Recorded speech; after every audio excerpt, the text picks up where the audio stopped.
Oh. Hi. Welcome to another D&D video.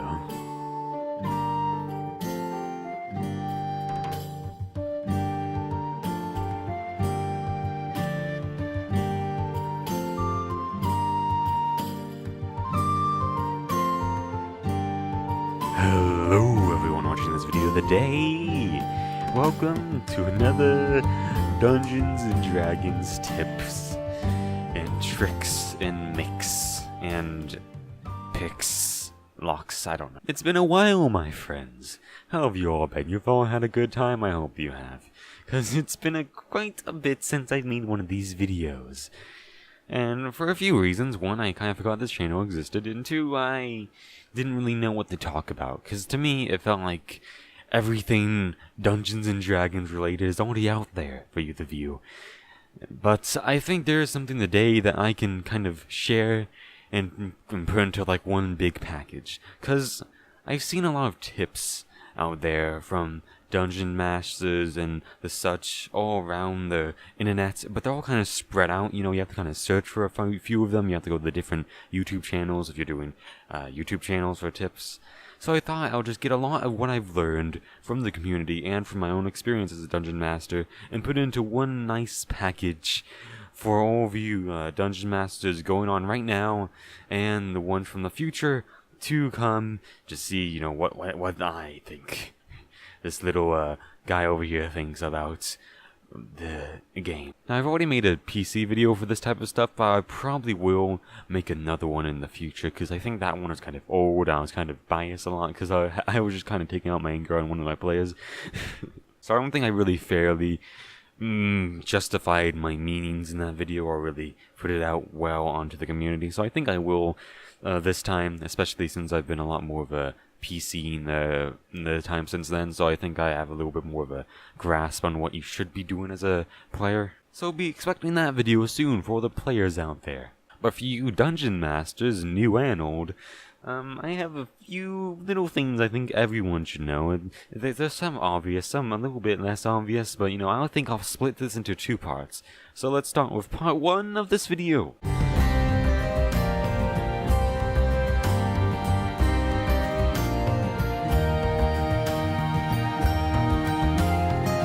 DMs and the players. You kind of have an interesting relationship with your players, because for one, you guys are all playing a game with each other, but two, you're playing a very, very different game than your players are. You're playing the role of a god in your universe, which is kind of the person putting everything in front of the players, while your players are playing one character who is probably not the strongest character in the world, and trying to go on with their own goals. But there are a few things that DMs should keep in mind when they're interacting with their players, when they're doing things to their players and all the such. Number 1, which is probably not the most important tip here, but I feel like it's a good thing to say first. You as one person should not be talking more than all of your players combined. Because let's say you're playing with like 3, 4, even maybe 2 people. If you're talking more than those people, then there's probably a problem here.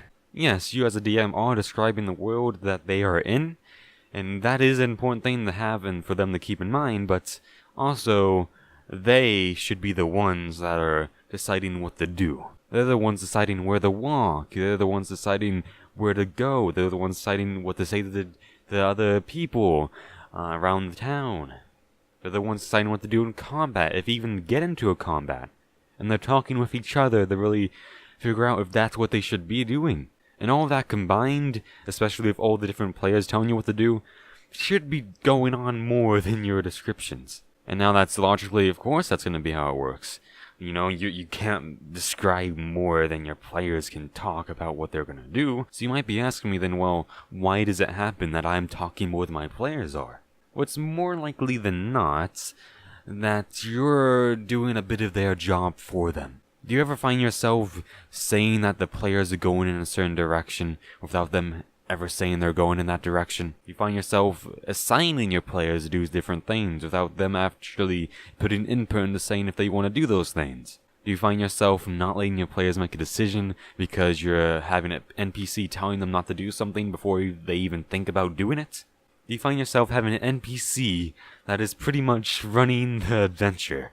Or then I'm telling you right now that you are not doing your job correctly. Your job is to take what the players want to do and describe what that is and have your NPCs interact accordingly. But once you're the one that's starting to decide what they're doing, that's when there's a bit of a problem. Because then you're deciding where you're gonna walk down this hallway, so everyone starts walking down this hallway. They never said they wanted to walk down the hallway, you know?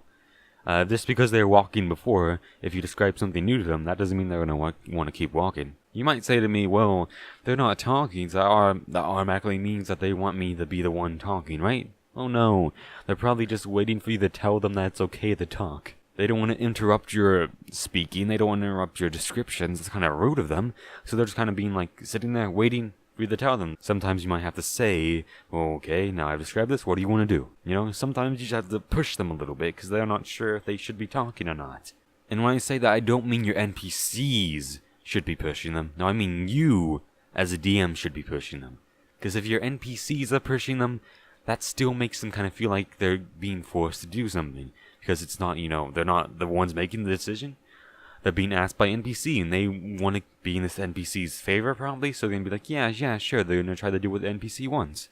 Now, you have to say this as a DM, what do you want to do? How are you going to respond? Takes away that kind of, like, feeling of I'm talking to another person in the world, and kind of like, okay, so I'm the one completely making the decision here. Sometimes you don't even want to describe a course of action for them to take. For example, you just entered a forest. You can feel and hear the trees screeching around you. The charcoal-like color. The air is thick and it smells like the ash from a fire. You see the path goes into two directions in the front, yet both seem to be blocked up by some trees that have fallen down. They almost look like they were cut down. What do you want to do? See, you see that final bit there? That was very important. I didn't say, which path do you want to take? I said, what do you want to do? If I suggest a path, they're going to be like, oh, so we're supposed to go down one of these paths. No. If I say, what do you want to do, there's a good chance that one of them's like, well, I want to start climbing these trees. Well, I want to put my ear up to these trees and see if they're actually screeching. I want to try to feel the trees. I want to go up and see what it looks like these trees that have been cut down were cut down with. That opens up a lot more options from which path do you want to take, because that's suggesting only one option. Go either way. That's not suggesting any of the other infinite amounts of options that they can do and infinite amount of things they can do in your world. That's lowering it down to only two things they can do. Go right or left. I feel like I've hammered this point down a lot, so you should probably have the gist of it for now, so let me go on to the next one. Sorry for going on for a long time about that one. This one's a lot more obvious, I think, but it's also a pretty important one to new DMs in the world, because I feel like this is kind of a hard thing to hone in on. So always trying to find a middle ground with your players. Now, if your players want to do something, and it's something that's pretty much kind of impossible to do, you shouldn't just say no, you should try to find a middle ground. Now, I'm not suggesting for you to be a pushover. Don't just let them do whatever they want. If they get a natural 20 on breaking out of the iron chains with their +0 strength, don't let them do it. Because that's not something that can happen. And if anything, if you let them do that, that's going to make them feel less connected to your world. Because like, well, this weakling just broke through some chains because I got a natural 20. This isn't a real world. Now, that anything that's really not helping them at all get immersed in your game. So really, I think you should never just be a pushover. Also, don't just say no to everything. If they honestly want to fireball one of your NPCs that they've been with for a little while, well, let them do it. If it's an NPC you like, well, too bad for your NPC, too bad for you. Sometimes people just like being evil. Sometimes people like doing things that are out of the ordinary because they can't do it in real life. Sometimes we just like seeing what will happen if we do this. What will happen if I just out of nowhere became a psychopath? No, people like that. That's sometimes what people want from a campaign. And yes, they probably should be talking about that with you behind the curtains a little bit. If they want to do it, I don't see why not. Just make sure that they know that after they do this, they're going to get in a lot of trouble with the guards. they're most likely gonna die because they just killed the king. If they have half a brain, they should know that, yeah, my character's probably gonna die from doing this, but you know, I just want to see what's gonna happen. That's kind of the beauty of the game, really, that you can do anything you want, and the DM can just find a way to make that work in the world. So I think that's something you should let them do most of the time, but not always. If it's literally impossible for them to do, even if they get an natural 20, don't let them do it. But here's another thing I think is pretty important to know, and something I've actually had some trouble with learning, is don't insult your players. I mean this both in character and out of character. If your players want to do something, I don't want you to insult them. Don't insult them for trying to do something. If they want to break through those chains and they keep insisting on letting them roll, don't insult them for trying to call them an idiot for thinking that they could actually break through the chains with an actual 20. All that's going to do is make them feel like they shouldn't try these things, that they shouldn't try the experiments, that they just do what you want them to do while still getting insulted and feel like an idiot. And that's not what you want. If that is what you want, then don't be a DM, because you're a terrible one. I also mean this in character. Because sometimes, if a character in the game is insulting someone a lot, it can still be taken as you insulting them. It can also still be taken as, well, I should just not do anything that's out of the ordinary. Maybe once or twice insult them. Probably not twice. If you maybe once insult them as a joke, you know, just like joke at them a little bit. Once you as a DM are hammering down that this player or characters did something really fucking stupid and that they should be shamed for it, well then your player's gonna feel like, well, okay, I'm just never gonna experiment ever again in this game. Fuck you too. That's not what you want, is it? If it is what you want, then you're probably a bit of a psychopath. I will put a number in the description for you to help yourself, and I hope we can get some help soon. Is there a psychopath number? Maybe there is, I don't know. Anyway, I think that's all I have for the DMs to the players, and now for the next part, which is...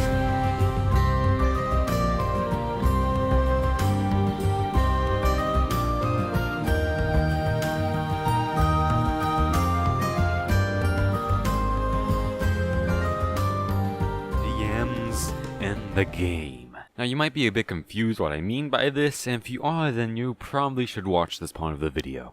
This might cross a little bit into the player section, but I think there's a very big difference between the two, and this part is a little bit harder to grasp than it is for the players, I think. Some people, this might be very obvious. For others, this might be a big, mind-blown experience for you. Mind-blowing experience. I'm gonna keep this in the video. The first point of this is, I think that in your world, if you can't explain how this is able to happen, what's ever going on in the campaign, how it's able to happen, then you shouldn't do it. Some people might scoff at me for saying that. Well, not everything needs to have an explanation for it. But I feel like if it doesn't have an explanation for it, then you're kind of losing a bit of a charm that you could have. You're missing an opportunity in the game to make a dramatic moment. Here's an example I thought of. Now let's say that someone just came up to the players say, "Hey, who are you?" And they just clap, and the players all become stunned. And they get taken away to a new challenge which they're being made to do by this guy. Now does that sound fun for the players? No, that doesn't. Like some random guy just came up to them without any input from them. They just got put into this situation where they have to do whatever this guy says because he clapped and they did instantly try to kill him. Now instead of punishing your players for not being psychopaths, here's an alternative I think you should do. This mysterious man comes up to the players. Players say, "Hey, who are you? What do you want?" The guy, without responding, just throws a bomb onto the ground. It explodes into a lot of smoke. All of the players have to make a constitution check. The check is pretty high, so some of the players who have bad constitution are not going to make it, but one of them, the barbarian, does make it. He sees as the rest of his party has been stunned, them just watching him. He instinctively goes to attack this man, and he learns that that was a mistake, as by himself, he's not able to take him and is put down in a few turns. And now the barbarian is unconscious, as they just watched, and this man takes them into a cart, leading to a place that they don't know, and they're just hoping that they're gonna survive. Now, still, I think that could be improved a bit, but You can tell, I think, that was a bit better than they clapped and you just became stunned, and now you're being taken to a forest where you can be put through some challenge or be fed to his dinosaurs or whatever. Now, there's also a chance that barbarian might run. And if he does run, that's fine. Maybe this guy doesn't care about the barbarian, just takes his party and goes, and the barbarian follows. And eventually maybe is able to help the players escape instead of that NPC that you made. That was going to be really cool. Who cares about the NPC? The players don't. So let the barbarian help them escape. Maybe the barbarian finds the NPC and helps the NPC, or the NPC helps him have the players escape. Is there a problem with that? No. There isn't. If anything, your players are going to like that more. Having the barbarian try to help them escape, or having the barbarian fight back and learn that this is a crazy powerful guy and that he should have just ran. No, even though I'm not the kind of DM that will just out of nowhere make players go through that type of thing. Maybe if they've, done some bad things to a group, this might be like the leader of the group who comes and quote-unquote deals with them. That might be when I put in a guy like this against them. Well, you can instantly see, I think, how much more dramatic and how much more dramatic for the players this feels than it did before. If anything, I might just let the player with the highest roll make the constitution check. Because, well, players don't like just being forced into a situation. No one likes that. In real life and in game. So letting one of them try to be a hero for the party or run away and try to be a hero later, I think works. It works. Dramatically. It works in character. And I think it's not a bad thing to have. You might be asking me, well, what does that have to do with the point you're making? Well, how can you explain someone just clapping and everyone becoming paralyzed? That's not a thing in D&D. I don't think that's a thing anywhere for anyone that's not a god. If you're making your NPCs, if they're not level 20, go against gods, then, well, you're doing something wrong, pal. But a bomb that was thrown on the ground is like putting some smoke into their system that paralyzes them? That makes sense. And also lets them do a roll. It also lets one of the players fight the guy. If the player tries to fight him, which they probably will because players don't like running away, the same thing will happen, Like, they'll still go unconscious, everyone will still be taken away. It would just make the players feel like this was more real, that this isn't just you bullshitting them, and that they actually had a chance to survive. Now, this kind of goes into the next point I'm making a little bit, which is a pretty obvious one, I think. Some people it might not be obvious, but I need you to listen to the sentence I'm about to say very closely, if you don't know this, or I'm putting this into practice, I should say. You are doing this, you're DMing, to tell your players' story, not your story. You might think that you're telling your player's story, but really, they are just going through the steps of a story that you're making them be told. You might be thinking, well, you're talking about railroading here. Well, in a way, yes, I am. But I even think sometimes railroading can be fine if the players know what they're getting into. They know they're going to kind of be railroaded, and they are in a character, which is good for the kind of setting and railroading you're making them do. Like, if you're telling them that you've made this entire story, you should tell them a little bit about the story. Let them make a character that actually cares about the story that you're going to make them do, and that'll be fine. Railroading can be fine if the players know beforehand that they're going to be railroaded, and they're perfectly fine with it. But if you've not told them beforehand, if you let them make their own characters, with their own different backstories, their own goals, and you're just going to start railroading them, that's kind of a dick move.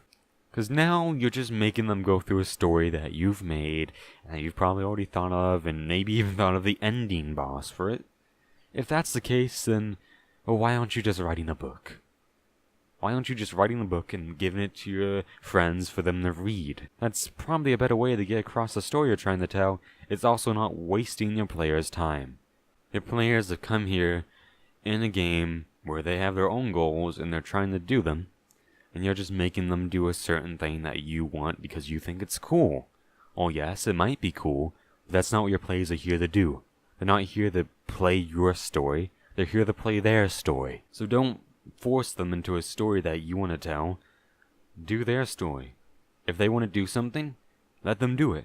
Like I said before in this video, ask them what they want to do. Don't decide what they want to do for them. Don't make them feel like if they don't do this one thing that you're trying to make them do, then will they either get separated from the party and have to make a new character because you're not running two campaigns for them, or they're gonna die. If they are forced to feel like either of those things are gonna happen, then well, you're kind of being an asshole. And my last thing to end off this video on kind of a good note is, it is all for fun. This is just a game. It's all for fun. You're trying to have fun with your friends, or if there's people that you want to play with. But also remember that for you as a DM, at least in my and a lot of other DMs' opinions, your fun should be making them have fun. If your players aren't having fun, then you probably shouldn't be having that much fun either. If your players don't seem like they're having a pretty good time playing the game that you've put in front of them, then well, it might be that this isn't the game you should be doing. You should change up the story a little bit. Some people might just tell you that they enjoyed the campaign to be played, so don't always take their word afterwards for it. Sometimes just pay attention during the game. Do they look bored? Are they not talking? The players not seem interested in the story? Are some of them just literally on their phones, distracted from the game? Most time I can tell you it's not because they're easily distracted. It's kind of because they're not really interested in what's going on. Sometimes some characters are just going to be more interested in things than others. That's fine. Sometimes you have people who like the role-playing more than the fighting, and that's okay. But if they're constantly just seem bored and uninterested in what's going on, they're not talking a lot, and if their mood is obviously down, well, I can tell you it's probably because the game isn't fun. You might be having fun doing this, but if your players aren't having fun, then, well, there's not really a point to it, is it? You're running this for them. And if you're just playing with yourself while there's about 4 other people that are just sitting there bored out of their minds, then it's probably not worth it. I think that's all we need for this video on basic Dungeon Master etiquette. I might go into more advanced etiquette into the future, but for now I think there's some basic stuff that all Dungeon Masters should know to run a good game. If you follow my guidelines I've given you here, it's more likely than not that your players are always going to at least have a good time playing the game. Maybe not a fantastic time, maybe not the most memorable time, but at least a good time. I hope you all have enjoyed this video today. If you have, then maybe subscribe. There will be more D&G tips for Dungeon Masters and PCs alike in the future. That's all. Goodbye.